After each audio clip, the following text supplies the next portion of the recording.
आत्मविश्वास सेल्फ को समझने से शुरू होगा और यही दरअसल असल खेल है। जिस समय हम साक्षात्कार ले रहे हैं, इंटरव्यू ले रहे हैं, हम 5 लोग बैठे हैं, आप प्रवेश कर रहे हैं। जैसे ही आपको ये लगता है कि हाँ, ये मेरे बारे में अच्छी राय रखते हैं जो मैं हूं, तब क्या होता है, आप बेहतर तरीके से व्यवहार करना शुरू करते हैं क्योंकि आपको सहज रहना आ जाता है। अगर आप विश्वास से भरना चाहते हैं तो थोड़ा ज्यादा जाने। चूंकि हमारे अंदर असफलताओं को लेकर भय है, ये भय ही फियर ऑफ फेलियर देता है, यही कॉन्फिडेंस को गिराता है। नमस्ते दोस्तों, प्लीज सिट डाउन में आपका स्वागत है।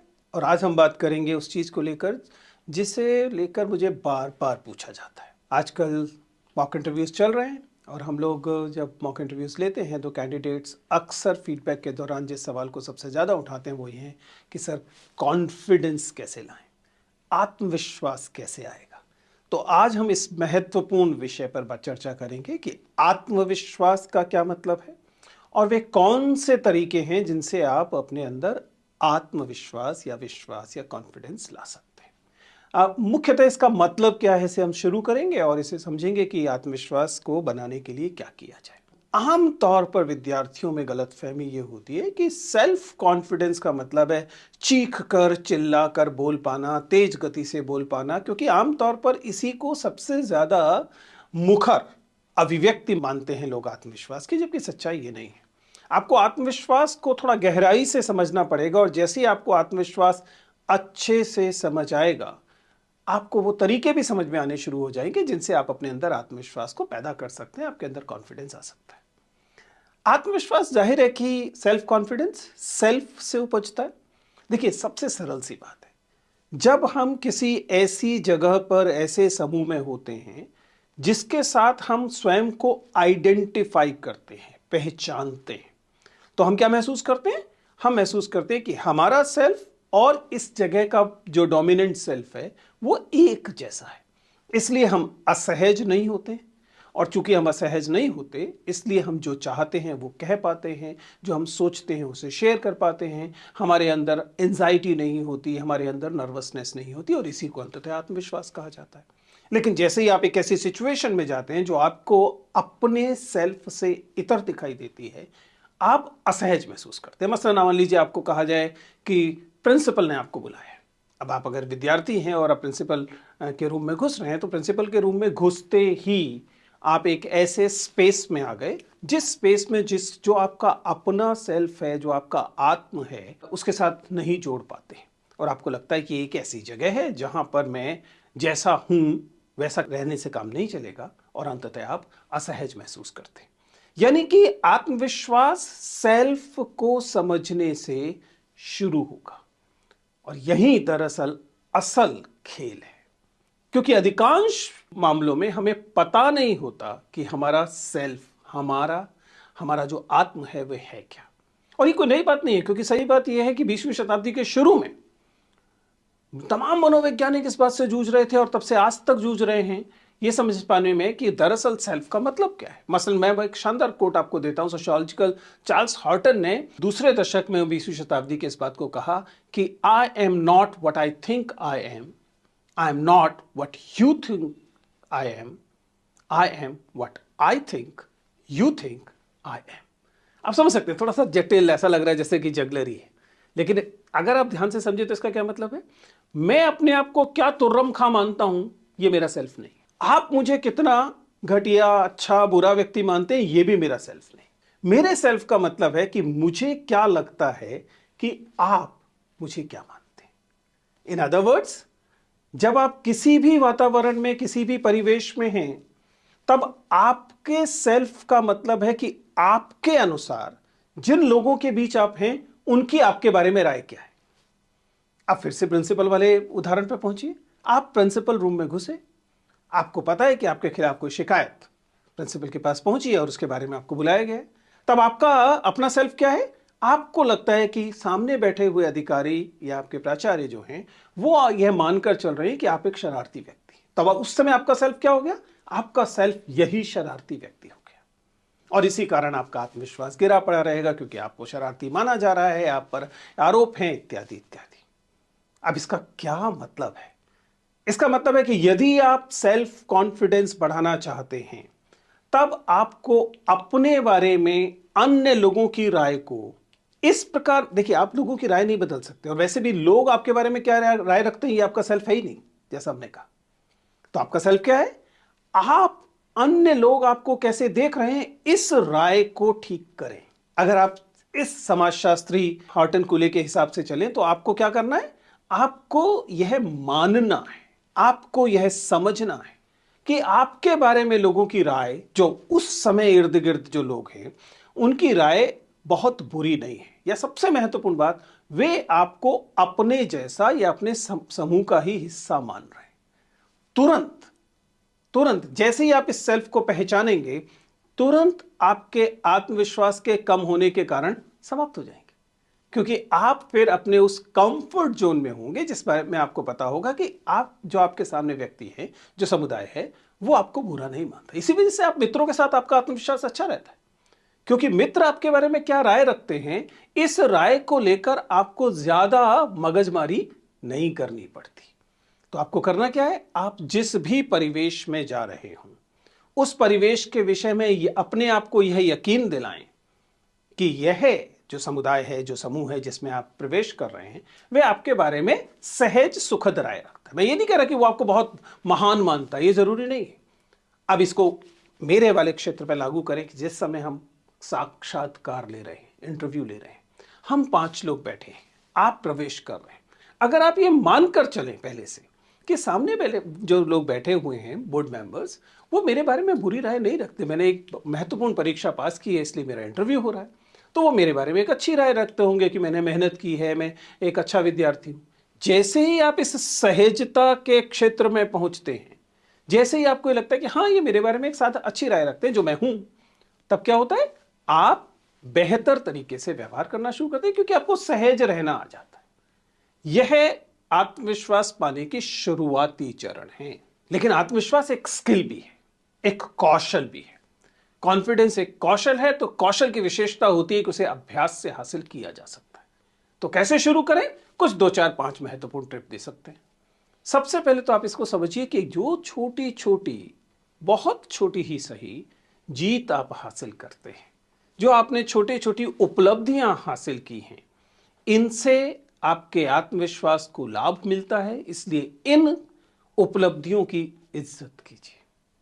बहुत छोटी छोटी, छोटे बच्चे की तरह सोच के देखिए। मान लीजिए मैं गाड़ी में अपनी छोटी बच्ची के साथ जा रहा हूं जिसकी उम्र 8 साल 7 साल है।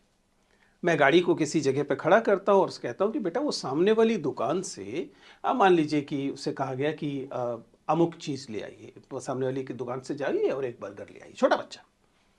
अब ये बच्चे तो ऐसे बच्चे हैं जिनको लगातार प्लेट में रख के दी गई चीज़ है, लेकिन अगर मैं उसे यकीन दिलाता हूँ कि हाँ वो ला सकती है, तो वो मान लीजिए गाड़ी से उतरी, वहाँ जाके उसने पैसे दिए। जब वह उस बर्गर को लेकर या उस कॉफ़ी को लेकर या उस सामान को लेकर उस दुकान से निकलेगी, उस समय आप उसके चेहरे को देखिए, उसने एक उपलब्धि हासिल की है। छोटी सी चीज़ है लेकिन उसने एक उपलब्धि हासिल की। ऐसे ही आपकी ज़िंदगी की जो छोटी छोटी उपलब्धियां हैं उनकी इज्जत कीजिए। आप पाएंगे कि वे आपके आत्मविश्वास के लिए बहुत महत्वपूर्ण, बहुत ही ज़रूरी किस्म की चीज़ करती हैं। आपका आत्मविश्वास इससे उठता है।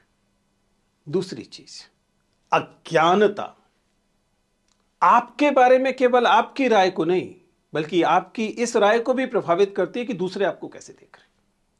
यदि आपको जानकारी कम है तो स्वाभाविक तौर पर आपको लगातार लगेगा कि मैंने जैसे ही मुंह खोला सामने वाले लोग हंसेंगे, क्योंकि मुझे तो कुछ पता ही नहीं।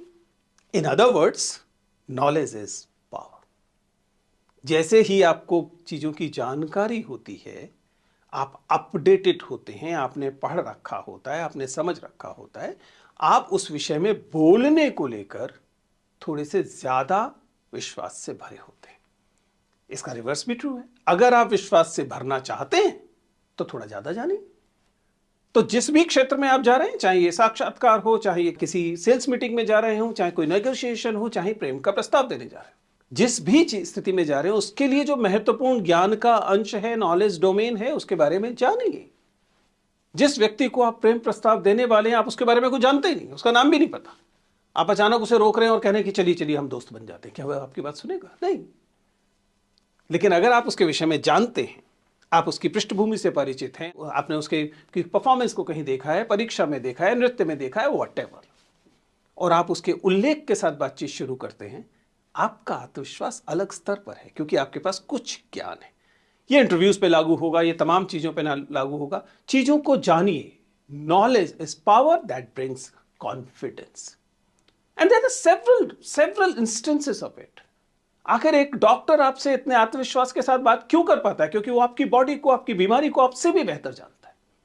आपके बारे में बात हो रही है, आप कह रहे हैं कि मेरे सर में दर्द है, वो कह रहे हैं नहीं नहीं, ये दर्द नहीं है, सर का दर्द तो ऐसे होता है, ये चक्कर आ रहा है। और आपको लगता है कि हाँ, डॉक्टर सही कह रहा है, क्योंकि डॉक्टर के पास आपसे अधिक ज्ञान है, इवन आपकी बॉडी या आपकी बीमारी को लेकर, तो आप उस पर बात कर सकते हैं। इसका क्या तरीका है? जाहिर है कि थोड़ा ज्यादा पढ़िए, पढ़ने की थोड़ी ज्यादा आदत डालिए। जिन चीजों के बारे में आप जा रहे हैं उनके बारे में तो कुछ जानने की कोशिश कीजिए, और आप तो जानना बहुत आसान है, आपके पास सोर्सेस हैं इतने सारे जिनसे आप इन चीजों को जान सकते हैं। अब आती है एक महत्वपूर्ण बात, क्योंकि कई बार आप कहेंगे सर ये सब तो आप लॉन्ग टर्म चीजें बता रहे हैं, मुझे तो शाम को जाना है, शाम को हम काम के लिए जाना है और मुझे कॉन्फिडेंस महसूस नहीं हो रहा, क्या करें? देखिए, इसका एक थोड़ा सा हैक किस्म का तरीका है, एक हैक है। सवाल यह है कि जब आप आत्मविश्वास से भरे होते हैं तब आप कैसे दिखते हैं, तब आप कैसे बोलते हैं। आप मानेंगे कि यह चीज बदल जाती है। अगर आप में आत्मविश्वास ज्यादा है तो आपके बोलने का तरीका, आपके खड़े होने का तरीका, आपके जो अलग अलग किस्म की पैरामीटर्स में बॉडी लैंग्वेज है वो बदल जाती है। इसका रिवर्स इंजीनियरिंग भी कर सकते हैं, इससे भी आत्मविश्वास को फायदा होता है। यानी कि जब आप आत्मविश्वास से भरे होते हैं उस समय आपकी जैसी बॉडी लैंग्वेज होती है, उस समय जैसे आपका गैरवाचिक संप्रेषण होता है, उस समय आपकी जैसी भाषा होती है, अगर आप उसे इमिटेट करें, अगर आप उसे हासिल करने की कोशिश करें, तब ऐसा प्रतीत होगा कि आप ज्यादा कॉन्फिडेंट। मैं प्रतीत होगा का इस्तेमाल कर रहा हूं, कोई गारंटी नहीं है कि इससे आपका आत्मविश्वास बढ़ा होगा, लेकिन सामने जिससे आप बात करें उसे लगेगा कि आप आत्मविश्वास से बात कर रहे हैं। मसलन मान लेते हैं कि जब खुद पर भरोसा होता है, जब कॉन्फिडेंस होता है, तब आपकी आवाज थोड़ी सी सामान्य से ऊंचे वॉल्यूम पर होती है और उसकी गति बहुत तेज नहीं होती, स्थिर होती है। अब आपको ये बात पता है, अन्य स्थितियों से पता है कि जब आप कॉन्फिडेंस से भरे होते हैं तब आप बोलते समय बहुत तेज गति से नहीं बोलते हैं और वॉल्यूम जो होती है थोड़ी लाउड तरीके से बोलते हैं। तो इसका रिवर्स तरीका, जिस समय आपको कॉन्फिडेंस दिखता है उस समय थोड़ी कम तेज गति से बोले और थोड़ा लाउड बोले। इससे प्रतीत होगा कि आपका कॉन्फिडेंस लेवल ज्यादा है। अब ये बहुत आसान तरीका है, इसको आप रिवर्स चेक कर सकते हैं, करके देखिए कि ऐसा हो रहा है कि नहीं। Then next tip, and it is a little bit controversial, लोगों को लगेगा, लेकिन सच्चाई ये है, असफलताओं को दोस्त बनाओ। सम टाइम कॉन्ट्राडिक्टरी कि सर असफलताओं से कैसे कॉन्फिडेंस आएगा, लेकिन सच्चाई यह है कि हमारी जिंदगी में हमें अधिकतर असफलताएं ही हासिल होती हैं। चूंकि हमारे अंदर असफलताओं को लेकर भय है, यह भय ही फियर ऑफ फेलियर देता है, यही कॉन्फिडेंस को गिराता है। अगर आपको फियर ऑफ फेलियर नहीं है, ऐसे सैकड़ों उदाहरण आपको दिखाई देंगे। जिन लोगों ने असफलताओं से डरना खत्म किया वे ज्यादा कॉन्फिडेंस के साथ जिंदगी को जीने लगे, क्योंकि वो हमेशा सफलता के पीछे नहीं भाग रहे। इसलिए मान लीजिए किसी जगह पर सफलता मिली भी तो उनका कॉन्फिडेंस नीचे नहीं है। अब कुछ प्रैक्टिकल चीज, आमतौर पर आत्मविश्वास पर सकारात्मक असर पड़ता है यदि आपने इसके बारे में खुद से बात कर रखी हो। सेल्फ टॉक, अपने आप से बात करिए। ये सुनने में बात थोड़ी सी कैजुअल है, लेकिन सच्चाई ये है कि ये आपके हित में है। A lot of, or at least good amount of self-talk help with confidence. Yes, it is also important that you should be consistent in this process. अगर आप लगातार कोशिश करते रहेंगे तो आपके आत्मविश्वास पर सकारात्मक असर पड़ेगा। हमेशा ध्यान रखिए कि आपका आत्मविश्वास आपके दोस्त के आत्मविश्वास से, आपके पड़ोसी के आत्मविश्वास से, आपकी क्लास के या आपके कंपटीशन के दूसरे लोगों के आत्मविश्वास से तय नहीं होता। आप एक यूनिक इंडिविजुअल हैं, इसलिए अपने आत्मविश्वास की तुलना जो पिछली डिबेटिंग कंपटीशन में जीता था उसके आत्मविश्वास से मत कीजिए, इससे को आपको कोई लाभ नहीं होने वाला। तो फिर किससे तुलना करनी है? यस्टरडे ऑफ योरसेल्फ, बीते गए कल की तुलना में अगर आज आप बेहतर कर रहे हैं तो आपका आत्मविश्वास आज बीते हुए कल से अच्छा होगा और आने वाले कल को आपका आत्मविश्वास आज से भी अच्छा होगा। यानी कि if you have to compare yourself with past of yourself, क्योंकि इससे क्या होगा? इससे आप इंक्रीमेंटली इंप्रूव कर रहे होंगे। और दूसरी चीज, दूसरों से तुलना नहीं करनी है, लेकिन इंस्पिरेशन जहां से मिले ले लेनी, प्रेरणा जहां से मिलती है लीजिए। यह भी आपके आत्मविश्वास के लिए सकारात्मक चीज होगी। तो कुल मिलाकर हमने वीडियो में यह बात की है कि पहले आप सेल्फ को पहचानेंगे, what is self of yours, and you have to understand what you think of yourself is not yourself, what others think of yourself you is also not yourself. Yourself is your perception about yourself in others' mind. दूसरे लोग आपके बारे में क्या सोचते होंगे, अपनी इस परसेप्शन को आपको सुधारना है। क्योंकि आप कोई अपराधी नहीं है, आप कोई तुच्छ या बहुत घटिया इंसान नहीं है। अपने बारे में ऐसी राय मत रखिए कि दूसरे आपके बारे में ऐसा सोचते होंगे। नहीं, आपकी पर्सनैलिटी में ऐसी तमाम सकारात्मक चीजें हैं कि उनका प्रभाव दूसरे लोगों तक पहुंचता है, भले ही आपको ऐसा ना प्रतीत होता हो। तो start with your understanding yourself, and once you have grip of it, you'll be able to improve in terms of confidence also. It's not a single day project, it's not a 1 week project, but it works. Thank you.